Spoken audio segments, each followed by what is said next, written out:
وسلام على المرسلين والحمد لله رب العالمين۔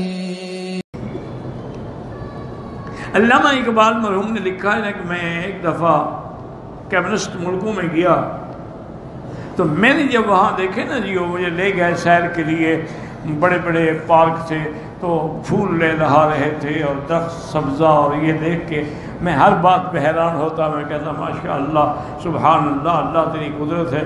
تو وہ جو کمیونسٹ میرے ساتھ تھا نا جی مترجم، وہ کہتا کہ علامہ صاحب تمہیں کیا ہو گیا، تم تو بڑے پڑھے لکھے لوگ ہو، ہر بات میں اللہ نے کیا، ہم نے کاشت کی، ہم نے زمین بنائی ہے، ہم نے پانی لگایا، ہم نے پودے لگائے، ہم نے پھول لگائے، اللہ نے کیا کیا یہاں؟ کمیونسٹ دھاریہ تھا نا، وہ منکر خدا تھا، اور نے کہا آپ ہر بات کے بعد کہتے ہیں ماشاءاللہ ماشاءاللہ، اللہ کا دیکھو یہ شان، اس میں اللہ نے کیا کیا ہے؟ ہم نے زمین میں ہل چلائے، زمین میں پانی دیا، پھر زمین میں درختوں کے بیج لگائے، پھولوں کے بیج لگائے، بعض کے ہم نے پودے لگائے، اس سے یہ پھول لے رہا ہے، تو یہ تو سب کچھ ہم نے کیا ہے۔ علامہ صاحب نے فرمایا میں نے سوچا ایک قودن آدمی ہے، کند ذہن ہے، اس کو دلائل دینے کا کیا فائدہ ہوگا؟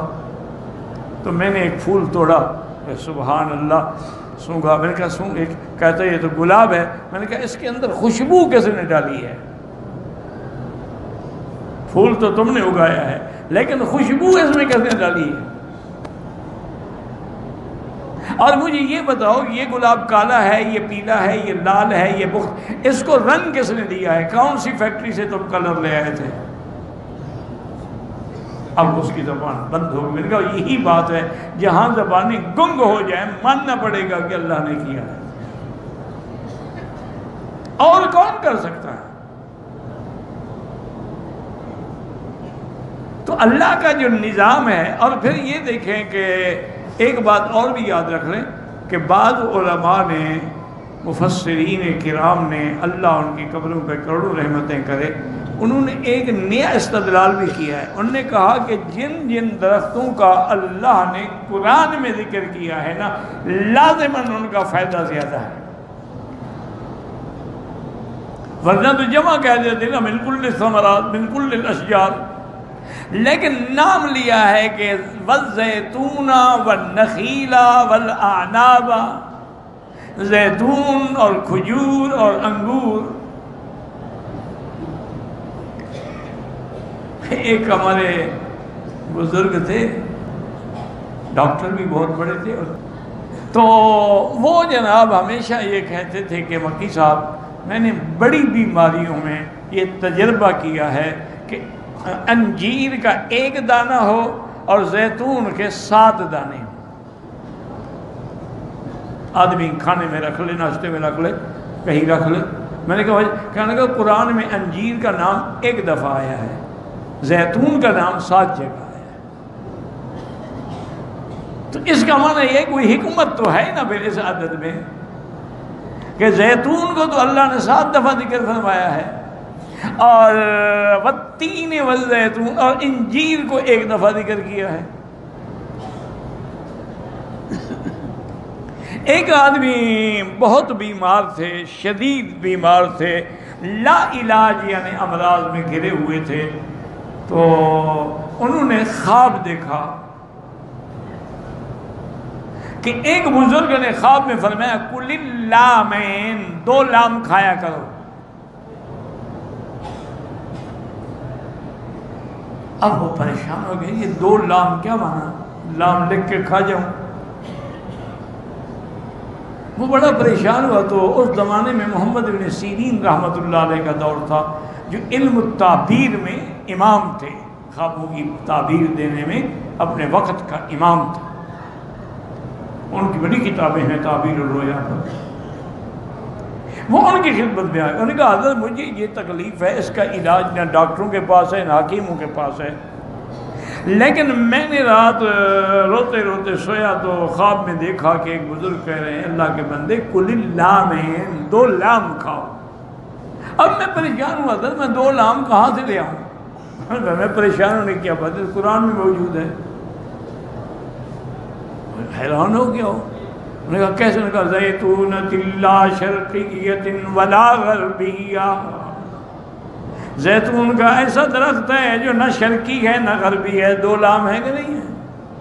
لا شرقیۃ ولا غربیۃ، زیتون کھاؤ، زیتون کھاؤ اور زیتون کا تیل پیو، بس تیرا یہی علاج ہے۔ انہیں چند دن کیا ہوگا وہ ٹھیک ہو گیا۔ تو ہر چیز میں انہوں نے کہا کہ جس کا ذکر اللہ قرآن میں فرمائے، اور اس کا معنی یہ ہے کہ اس کے اندر کوئی فوائد ہیں، منافع ہیں، تو اللہ نے یہاں زیتون کا اور نخیل کا اور آناب کا، آناب کہتے ہیں انگور، انگور ایک ایسا ثمر ہے جس کا فضلہ نہیں بنتا، یعنی آپ کوئی چیز کھائیں گے نا تو کیموس ہونے کے بعد پھر پخانہ بن کے نکلے گا نا، زیتون انگور نہیں بنتا، انگور حل ہو جاتا، یہ اس کی شان ہے۔ اور خاص طور پر انگور اگر طائف کا ہو تو سبحان اللہ، طائف جیسا انگور تو پوری کائنات میں نہیں ہے نا۔ قُلْ أَرَأَيْتُمْ إِنْ جَعَلَ عَلَيْكُمُ اللَّيْلَ سَرْمَدًا إِلَى يَوْمِ الْقِيَامَةِ مَنْ إِلَٰهٌ غَيْرُ اللَّهِ يَأْتِيكُمْ بِضِيَاءٍ، اگر اللہ رات بنا دیں صرف رات رہے، کون ہے جو دن کو لے آئے گا؟ اور اگر اللہ دن بنا دے تو کون ہے جو رات کو لے آئے گا؟ یہ تو اس کا نظام ہے کہ کبھی دن ہے کبھی رات ہے، اور دن تیرے کام کے لیے ہے اور رات تیرے آرام کے لیے ہے۔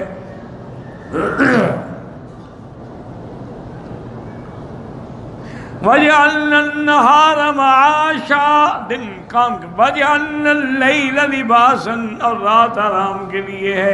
آج دنیا کا نظام اسی لیے چوپٹ ہو گیا ہے کہ اب ہماری راتیں جاگتی ہیں اور دن سوتے گزر جاتے ہیں، جیسے طوائفوں کے ہوتے ہیں، ان کی بھی راتیں جاگتی ہیں، دن کو تو سوتی ہیں۔ اب ہمارا حال تو وہی ہو گیا، ساری رات بیٹھے ہیں ٹی وی پہ، ساری رات بیٹھے ہیں فلموں پہ اور ڈش لگا کے، آنکھیں ضائع ہو گئی بچوں کی، دماغ جواب دے گئے ہیں۔ لیکن ماں باپ جی کچھ نہ کہو، کیا کریں، ڈسٹرب نہ کرو بچوں کو، خود بخود ٹھیک ہو جائیں گے ماشاءاللہ، جیسے تم ٹھیک ہو گئے ہو وہ بھی ٹھیک ہو جائیں گے۔ اللہ کے بندے ادب سکھانا پڑے گا، تعلیم دینی پڑے گی، پھر ان کو سکول بھی نہ بھیجو، پڑھاؤ بھی نہیں، خود بخود پڑھ جائیں گے۔ وَمَا ذَرَأَ لَكُمْ فِي الْأَرْضِ مُخْتَلِفًا أَلْوَانُهُ، اور جو کچھ ہم نے تمہارے لیے زمین میں پیدا کیا ہے اور جس کے مختلف رنگ ہیں، مختلف معادن ہیں، مختلف جمادات ہیں، مختلف نباتات ہیں، مختلف الوان ہیں، مختلف اشکال ہیں، مختلف خواص ہیں، مختلف منافع ہیں، یہ کس نے پیدا کیے ہیں؟ إِنَّ فِي ذَلِكَ لَآيَاتٍ لِقَوْمٍ يَذَّكَّرُونَ، لیکن اس میں نشانیاں ہیں ان لوگوں کے لیے جو اللہ کی نعمتوں پر غور کرتے ہیں، ذکر کرتے ہیں، اللہ کی نعمتوں کا شکر کرتے ہیں۔ اب فرمایا وَهُوَ الَّذِي سَخَّرَ الْبَحْرَ لِتَأْكُلُوا مِنْهُ لَحْمًا طَرِيًّا، اللہ نے فرمایا میں نے دریا تابع کر دیے تاکہ اس سے تم تر و تازہ گوشت، یعنی مچھلی، کیونکہ ذبح کرنے کی بھی ضرورت نہیں ہے۔ اب اس کے بعد جناب فرماتی ہیں کہ کیا نکلتا ہے تمہارے لیے؟ حلیتاً، زیور، تلبسونہا، جن کو تم پہنتے ہو۔ یار پہنتی تو عورت ہے، ہم کہاں پہنتے ہیں؟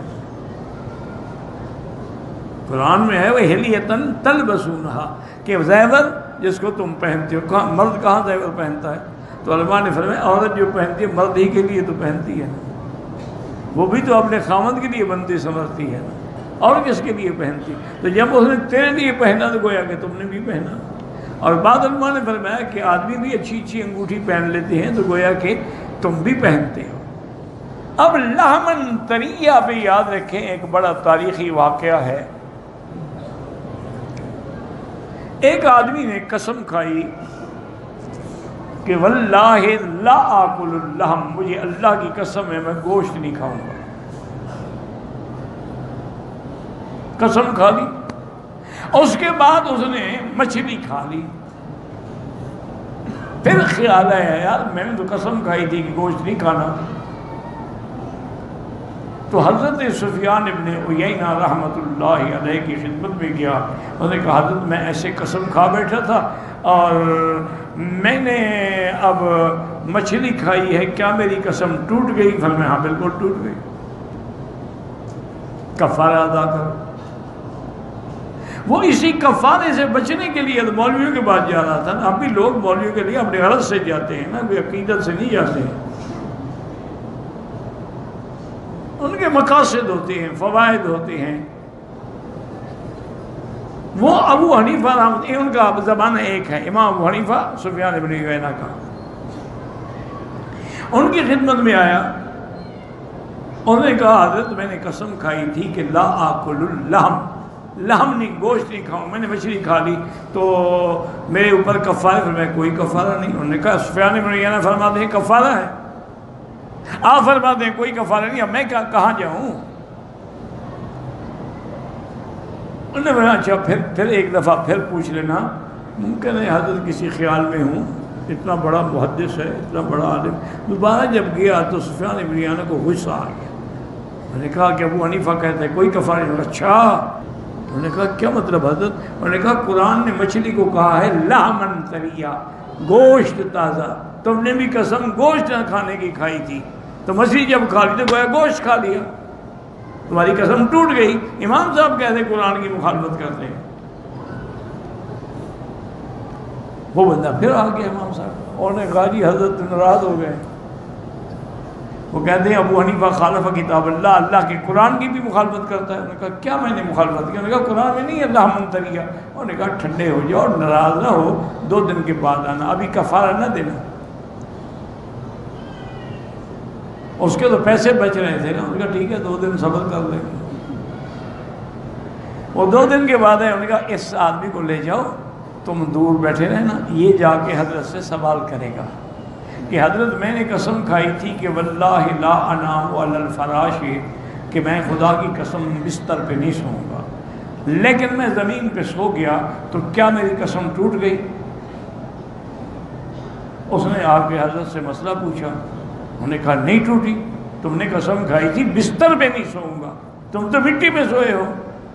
انہوں نے کہا جی قرآن تو کہتا ہے الذی جعل لکم الارض فراشا، ہم نے زمین تمہارے لیے بچھونا بنایا ہے، تم قرآن کی مخالفت کر رہے ہو. کہنے لگا اچھا رحم اللہ ابو حنیفہ، اللہ ابو حنیفہ پہ رحمت کرے، یہ اس نے تمہیں سکھایا ہے، تمہارا عقل نہیں ہے. بہرحال ابو حنیفہ حق پہ تھا، اس نے ٹھیک کہا ہے. تو امام صاحب نے کہا اللہ کے بندے، جو آدمی قسم کھاتا ہے وہ عرف اور عام کے مطابق قسم کھاتا ہے. رواج میں گوشت الگ چیز ہے، مچھلی الگ چیز ہے. کسی کو کہو کہ مچھلی لے آؤ، وہ گوشت لے آؤ. میں نے مچھلی کہا تھا یار، گوشت تو نہیں کہا تھا. کسی کو کہو گوشت لے آؤ تو وہ گوشت کے بجائے، تو مچھلی کو الگ سمجھا جاتا ہے، گوشت کو الگ. تو قسم میں عرف عام کا اعتبار ہوتا ہے، لغت کی تحقیق نہیں ہوتی. جو قسم کھاتا ہے اس کو پتہ ہے کہ لغت میں اس کے کیا کیا معنی ہو سکتے ہیں. تو پھر بڑی دعائیں دی امام صاحب. کہتے ہیں رحم اللہ، اللہ ابو حنیفہ تجھ پہ رحمت کرے، جو بات تم نے سمجھی ہے نا وہ ہم نہ سمجھ سکتے. دن کے اندر ہم نے پہاڑ بنائے ہیں، درخت بنائے ہیں جو نشانی ہیں، اور رات کو ہدایت کے لیے ستارے چمکائے ہیں کہ اگر تم اندھیری رات ہے، سمندر میں بھٹکے ہوئے ہو، تو ستاروں پہ نظر ڈال کے سمت متعین کرو. اور پھر اللہ چیلنج کرتے ہیں کہ افمن یخلق کمن لا یخلق، وہ ذات جس نے یہ سب کچھ پیدا کیا اور وہ جس نے کچھ بھی پیدا نہیں کیا برابر ہے؟ جن کو تم نے حاجت روا اور مشکل کشا بنا رکھا ہے، ان نے تو کبھی مکھی پیدا نہیں کی.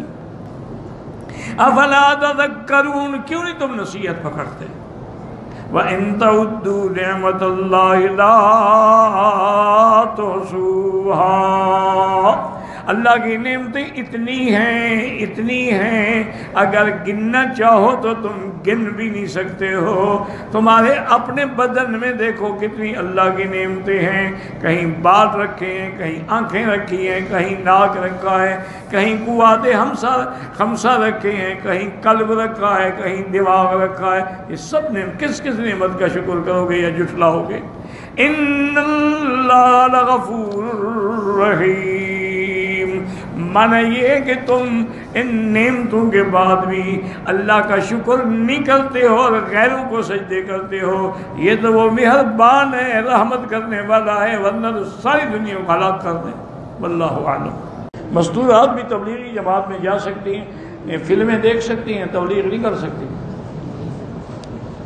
یہ عجیب مسئلہ ہے۔ بازاروں میں جا سکتی ہیں، سیر کر سکتی ہیں، ڈانس کر سکتی ہیں، اور ریس میں جا کے دوڑ سکتی ہیں، فٹ بال کھیل سکتی ہیں، ہاکی کی ٹیم بنا سکتی ہیں، تبلیغ کے لیے نہیں جا سکتی۔ یہ مسئلہ پوچھنا بڑا ضروری ہے۔ انا للہ و انا الیہ راجعون۔ تبلیغ کے لیے نکلو گے تو واقعی درجہ زیادہ ہوگا، ثواب زیادہ ہوگا، کیونکہ اللہ کے پیغمبر تبلیغ کے لیے آئے ہیں۔ اگر حیض کی حالت میں شوہر اپنی بیوی سے جماع کر لے، اس نے گناہ کیا، قرآن کی مخالفت کی ہے۔ یسألونک عن المحیض قل هو اذى فاعتزلوا النساء فی المحیض، توبہ کرو اور صدقہ بھی کرو۔ اور اس سے ایسی بری بیماری پیدا ہوتی ہے نا، کسی ڈاکٹر سے پوچھ لو، مرد کو بھی اور عورت کو سوزاک ہو جاتی ہے یا عطشک ہو جاتی ہے۔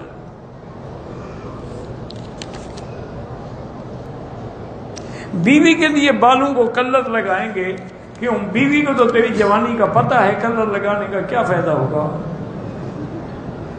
عجیب بہانے بناتے بیوی کے لیے۔ کیوں بیوی؟ لوگوں کو دھوکہ دینے کے لیے لگاتے ہیں۔ بیوی کو تو پتہ ہے کہ حضرت کیا ہے۔